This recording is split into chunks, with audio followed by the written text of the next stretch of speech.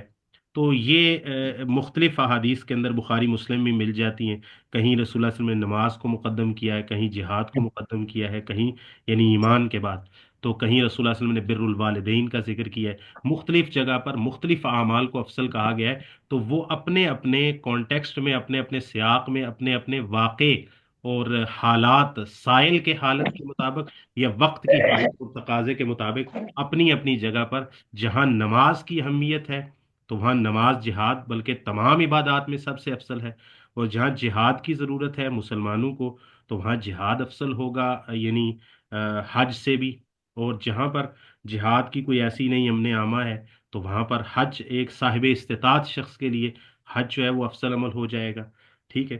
تو ایک شخص کے والدین ہیں، بوڑھے ہیں، اور ان کو ضرورت بھی ہے، تو وہاں پر جہاد سے بھی اور حج سے بھی اس کے والدین کا جو بر الوالدین ہے وہ افضل عمل ہو جائے گا۔ تو وہ جس جگہ پہ سوال ہوا ہے، یا تو سائل کو دیکھ کر رسول اللہ صلی اللہ علیہ وسلم نے اس کے حالت کے مطابق جواب دیے کہ اس کو کس عمل کی ضرورت ہے، اور سائل کے حالات کس بات کا تقاضا کرتے ہیں، یا پھر ویسے حالات و واقعات کا رسول اللہ صلی اللہ علیہ وسلم نے اس کے مطابق جواب دیا، تو ان احادیث میں یہ تطبیق آ جاتی ہے۔ کبھی آپ پڑھیں کہ ایک حدیث میں حج کو افضل جہاد کو افضل کہا گیا ہے، ایک جگہ پہ نماز کو افضل کہا گیا ہے، ایک جگہ پہ بر الوالدین، تو اس کی وجہ یہ ہے کہ رسول اللہ صلی اللہ علیہ وسلم نے حالات و واقعات کے مطابق مختلف جگہ پر مختلف جوابات عنایت فرمائے ہیں۔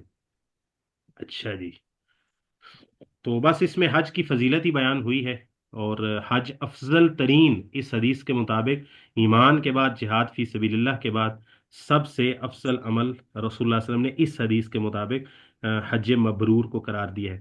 اچھا، میرا آپ سے ایک سوال ہے، جہاد فی سبیل اللہ سے کیا مراد ہوتا ہے؟ جہاد فی سبیل اللہ کیا مطلب ہے اس کا؟ یہ میدان قتال کرار ہوتا ہے۔ جہاد جی، کیا جاتا ہے۔ نہیں، جہاد کا میدان مطلب، جہاد کا شرعی اللہ مطلب کی کیا راہ ہے؟ میں جان اور مال سے، اللہ کی راہ میں جان اور مال جہاد سے۔ کوشش کو بھی کہتے ہیں نا؟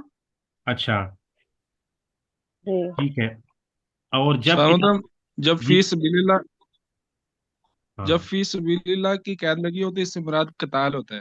شاباش، ماشاء اللہ، بارک اللہ فیک، زادک اللہ عرف عام خیر۔ میں ہم قتال لیتے ہیں، لیکن کچھ لوگ اس کو پھر وہ جدوجہد سے مراد کر دیتے ہیں، لیکن نارملی جو جو اس کا مطلب ہے وہ قتال فی سبیل اللہ۔ ماشاء اللہ، بارک اللہ فیکم۔ یہی اصل میں میں پوچھنا چاہتا تھا کہ دیکھیں، یہ بات یاد رکھ لیں، جہاد جو ہے وہ جوہد سے نکلا ہے، تو جہاد کی کئی قسمیں ہیں، حدیث میں بھی بیان ہوئی ہیں، لیکن کتاب و سنت میں یہ بات یاد رکھ لیں، یہ قاعدہ ہے، ضابطہ ہے، کتاب و سنت میں جب بھی الجہاد فی سبیل اللہ مطلق طور پر آئے گا، اس کے ساتھ کوئی قید نہیں ہے کہ ان دا سلطان ان جائرن، یا جہاد بن نفس کی، یا اس طرح کی کوئی قید نہیں ہے، تو جب جہاد فی سبیل اللہ مطلق طور پر بغیر کسی قید اور کنڈیشن کے جب بولا جائے گا، تو اس وقت صرف اور صرف قتال فی سبیل اللہ مراد ہوگا، اس کا اور کوئی معنی اس وقت مراد نہیں ہوگا۔ اور اس کے ساتھ آپ کو ایک اور بات بتا دوں، یہ جو فی سبیل اللہ کا لفظ آتا ہے نا قرآن مجید کے اندر، قرآن مجید کے اندر یا حدیث کے اندر، جب فی سبیل اللہ کا لفظ آئے گا تو اس وقت بھی یہ یہ قتال کے معنی میں ہے، یعنی ایک تو ہے نا جہاد فی سبیل اللہ، ایک ہے کتاب و سنت میں صرف جو فی سبیل اللہ کا لفظ آتا ہے، ٹھیک ہے، من سام فی سبیل اللہ ہے، ٹھیک ہے، تو من خارج فی سبیل اللہ ہے، جب بھی کتاب و سنت میں فی سبیل اللہ کا لفظ آئے گا تو اس سے بھی مطلق طور پر جب آئے گا، اس کے پیچھے سیاق و سباق میں کوئی وضاحت نہیں، کوئی قید نہیں ہوگی، تو فی سبیل اللہ بھی کتاب و سنت میں جہاں آتا ہے اس سے مراد صرف قتال فی سبیل اللہ ہوتا ہے، یعنی جہاد، اس سے مراد مارکہ ہوتا ہے، ٹھیک ہے جی، ہاں، جہاد بھی سیف مراد ہوتا ہے، تو یہ اچھی بات ہے، کیونکہ عام طور پہ آج کل وہی بات ہے، کفار کو اور آج کل کے جدید دور کو، جدید ذہن کو بعض اوقات متاثر کرنے کے لیے، بعض اوقات جواب دینے کے لیے، بعض اوقات ان کے تند و تیز سوالات کا سامنا کرتے ہوئے تو انسان جو ہے وہ بیک فٹ پہ چلے جاتے ہیں، بہت سارے ہم نے دیکھا ہے مبلغین کو اور اس طرح کے عالمی لیول کو، وہ جہاد سے مراد جو ہے وہ جوہد اور اس طرح کی لغوی تعریف مراد لے کے، تو وہ ایک جس کو کہنا مدافعانہ پوزیشن میں آ جاتے ہیں اور معذرت خانہ رویہ اختیار کر لیتے ہیں، جو کہ ذروۃ السنام ہی الجہاد فی سبیل اللہ، جو اسلام کی چوٹی ہے قتال فی سبیل اللہ، اس کے لیے اس کے بارے میں معذرت خانہ رویہ اختیار کرتے ہیں۔ وہ اسپیکر یا وہ جو پریچرس ہوتے ہیں، وہ یہ تو نہیں کہ جہاد قتال فی سبیل اللہ کا انکار کرتے ہیں، لیکن وہ جواب دیتے ہوئے بعض اوقات غیر مسلموں کو، بعض اوقات اپنے ہی مسلمان نسل نو کے لوگ جو مغربی تہذیب سے متاثر ہوتے ہیں، تو اور وہ لوگ جو جہاد کے نام کے اوپر کچھ ایسی کہہ لیں کہ تحریکیں کھڑی کر رہے ہیں دنیا کے اندر، تو جن کا جہاد اسلامی سے براہ راست کوئی تعلق نہیں ہوتا، تو ان کے غلط عمل سے، چاہے کوئی داعش ہو یا کوئی اس طرح کے تکفیری لوگ ہوں، مسلمانوں کو، عوام الناس کو مارنے والے اور اس طرح کے بم دھماکے، تو ان کے جو ان کا منفی طریقہ ہے جو اسلام نہیں ہے، تو اس سے معذرت خانہ رویہ اختیار کرتے ہوئے، جان چھڑاتے ہوئے کہتے ہیں بھائی جہاد کا مطلب تو جوہد ہے۔ بالکل جہاد کا مطلب جوہد ہے، لیکن جب الجہاد فی سبیل اللہ بولا جائے گا تو اس سے مراد قتال فی سبیل اللہ ہے، اس سے معرکہ ہے، جہاد بھی سیف ہے۔ اس کو آپ معذرت خانہ رویہ یہاں اختیار کرنے کی ضرورت نہیں ہے۔ اگر آپ سے کوئی لبرل، کوئی سیکولر، کوئی ایتھیسٹ، کوئی جس کو کہتے ہیں کمیونسٹ ہے، سوشلسٹ ہے، جب وہ آپ سے بات کرے تو آپ کا تھوڑا سا مطالعہ ہونا چاہیے کہ آپ پھر لینن کی، اسٹالن کی، First World War, Second World War, Roman, Persian, دنیا کے اندر جتنی بھی امپائرز گزری ہیں اور اس وقت موجود ہیں، برٹش امپائر تھی، اور اس کے بعد اب بھی امریکہ جو ہے وہ 9/11 سے پہلے کولڈ وار میں، اب جو 9/11 کے بعد پوری دنیا کے اندر تباہی کر رہا ہے جو اسرائیل کر رہا ہے، تو آپ کے پاس کاؤنٹر آرگومنٹ کے لیے اتنا مواد ہونا چاہیے کہ آپ دھڑا دھڑ ڈھیر لگا دیں کہ یہ عراق کے اندر کیا کیا ہے، یہ شام میں یہ کیا کیا ہے، روس اور امریکہ نے مل کے کیا کیا ہے، بشار الاسد نے کیا کیا ہے، اس کے بعد یہ آپ کے لینن اسٹالن نے رشیا کے اندر کیا کیا ہے، یہ جو انقلاب چین تھا اس کے اندر کتنے 3 کروڑ سے لے کے 6 کروڑ بندہ مارا ہے، دو ورلڈ وار کے اندر آپ نے کوئی 5-6 کروڑ بندہ مار دیا ہے، اور ابھی کچھ 60 لاکھ یا اس سے زیادہ 6 ملین سے زیادہ لوگ آپ 9/11 کے بعد مار چکے ہیں، فگرز آگے پیچھے ہو سکتے ہیں۔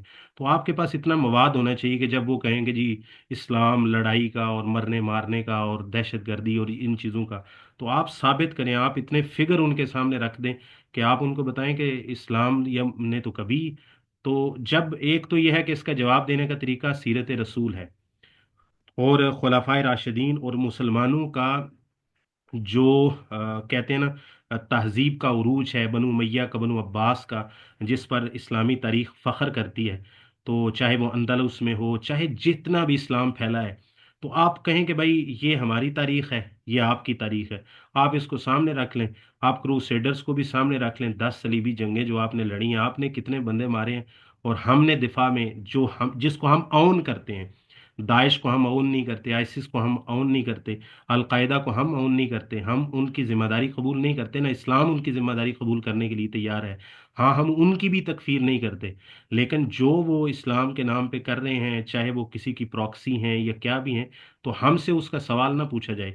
ہم سے سوال پوچھنا ہے تو غزوہ بدر کا پوچھو، احد کا پوچھو، حنین کا پوچھو، خندق کا پوچھو، غزوہ فتح مکہ، صلح حدیبیہ کا پوچھو، ہم سے موتا کی بات کرو، ہم سے یرموک کی بات کرو، آپ نے بات کرنی ہم سے پرشیا جب فتح ہوا ہے سعد ابن ابی وقاص کے ہاتھ سے، اس کی بات کرو، ہم سے عمر ابن عاص کے بارے میں پوچھو، خالد ابن ولید کے بارے میں پوچھو، صلاح الدین ایوبی کا بھی ہم جواب دینے کے لیے تیار ہیں، ہم محمد بن قاسم کا جواب دینے کے لیے بھی تیار ہیں، اور آج کل ایک برن ایشو ہے، کیا اس کو کہتے ہیں، یہ محمود غزنوی کا، ہم محمود غزنوی کی ذمہ داری لینے کے لیے بھی تیار ہیں۔ ٹھیک ہے، غلطیاں انسان سے ہوتی ہیں کوئی بھی، لیکن جن لوگوں کو آپ ہمارے کھاتے میں ڈال کے اسلامی جہاد کو آپ داغدار کرنے کی کوشش کر رہے ہو، تو پھر آپ کو اسلامی جہاد میں اور یہ جو لڑائیاں پراکسیز چل رہی ہیں، آپ کو اس میں فرق کرنا پڑے گا۔ اور اگر آپ جو ہے نا صرف مسلمانوں کو جو کہتے ہیں نا بیک فوٹ پہ لے جانے کے لیے ایسی واقعات پیش کرتے ہو، تو آپ دڑا دڑ ڈھیر لگا دو، لبرل اور سیکولر ہو، تو پھر ٹھیک ہے، امریکہ کیا کر رہا ہے اور کیپٹلسٹوں نے کیا کیا ہے، کمیونسٹوں نے کیا کیا ہے، سوشلسٹوں نے کیا کیا ہے، تو آپ دھڑا دھڑ، تو لہٰذا یہ معذرت خانہ رویہ آج کی تاریخ میں میرے بھائی نہیں چلتا۔ آپ کو فرنٹ فٹ پہ آ کے دو ٹوک انداز میں اپنے بیانیے کو آن کرنا پڑتا ہے اور دوسرے کے بیانیوں کو گرانا پڑتا ہے۔ یہ ایک فکری جنگ ہے، یہ الغزو الفکری ہے۔ تو اس میں اگر آپ اپنے ہتھیار ڈال دیں گے، وہی سر سید والا معذرت خانہ رویہ اختیار کر لیں گے یا کچھ اور لوگوں والا، تو آپ کیسے چل سکیں گے؟ آپ اسلام کا کیا دفاع کریں گے؟ نعوذ باللہ پھر آپ کو نبی پاک صلی اللہ علیہ وسلم کے غزوات کے بارے میں معذرت خانہ رویے اختیار کرنے پڑیں۔ ہمارا کوئی معذرت خانہ رویہ نہیں ہے، ہم نے کیا ہے اقدام کے طور پر کیا ہے، پوری اللہ وجہ البصیرت کیا ہے، شرح صدر کے ساتھ کیا ہے، پھر اللہ تعالی ہمیں طاقت عطا فرمائے گا، ہم پھر ایسے ہی کریں گے دنیا سے فتنے کو ختم کرنے کے لیے۔ یہ ہمارا دین ہے، یہ ہمارا ایمان ہے، ہم اس سے پیچھے نہیں ہٹ سکتے، ٹھیک ہے؟ ہاں، تو جہاد فی سبیل اللہ کی ایسی تعریفیں کرو تو پھر کہنے کا مقصد یہ ہے، پھر آپ کو جواب دینے پڑتے ہیں نا۔ اچھا، غزوات رسول کے تو معذرت خانہ رویہ جب ایک دفعہ آپ اختیار کر لیتے ہیں نا، تو پھر اس کے بعد آپ ساری زندگی معذرت خانہ رویے پہ گزار دیتے ہیں، تو صلابت پیدا کریں اپنے اندر۔ اچھا جی، اگلی حدیث پڑھیں جی۔ جی، وقال من حج للہ فلم یرفس، یہ ہوں، صاحب پہ فتح لگا غلط ہے، ولم یفسق رجع کا یوم ولدتہ امہ۔ ہاں جی، یہ بھی حج کی فضیلت کے بارے میں اور الحاج کی فضیلت کے بارے میں ہے۔